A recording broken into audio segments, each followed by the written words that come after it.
Thank you very much, Mr. Chairman. Mr. Chairman, several reports highlight significant workforce shortages across the U.S. shipbuilding industrial base, particularly in skilled labor necessary for new ship construction. Without addressing this issue, we risk continued delays and increased costs in delivering much-needed vessels. So my question is, what specific action is the Navy taking to recruit, train, and retain a skilled workforce to support shipbuilding efforts? And by the way, and what is causing the labor shortage issues that I just referred to? Thank you, ma'am. I'll actually hit the second question first because I think it frames out the overall answer. Over the last, if I go back 40 years to 1985 when we were producing ships at the rate, submarines specifically, and aircraft carriers at the rate that we need to now, we were about 30% manufacturing as a nation, our percentage of our workforce. Today, we're about 12. So in a more service-based economy, it makes competition for people, for resources, really challenging.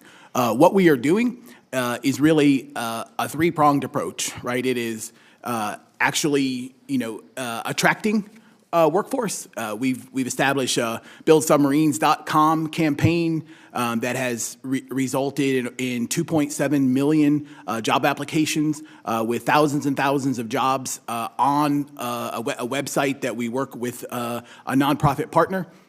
And gotten attention kind of across the industrial base. That's an attraction example. In training, we've worked both with the shipbuilders, now working with the public shipyards as well, starting relatively recently with the formation of the MIB program, and working with the supply chains across 6 of our most intense regions to support partnerships between community colleges and those supply chain partners to do that. And then finally, retention. We have additional work to do here, but our critical team that's building and maintaining our nuclear ships should be paid more than the service industry wage, and that over time that wage that wage gap that we had for many years has gone away, and so we're interested in addressing that, but also very critically, we have to train supervisors. Another thing that causes retention issues is inexperienced or poorly trained supervisors, and we have the least experienced supervisors that we've had at any point in our history that we can mine data for, and so we have to address that issue as well.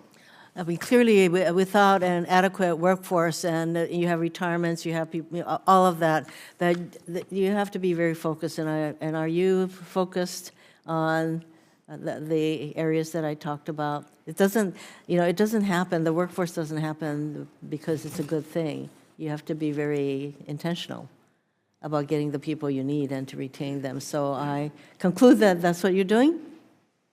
Yeah. Yes, ma'am.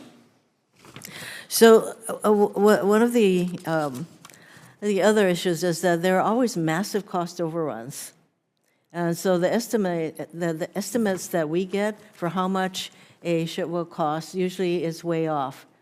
Is there a way that you can better tell us what the costs are so that we're not facing massive overruns due to basically an inability to estimate what the cost will be over time?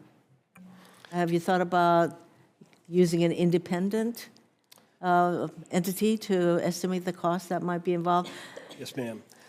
Who wants to respond to that? I will do that, ma'am. Go ahead. In general, in shipbuilding, good cost estimates are key to informing the process. They're key to understanding the business case.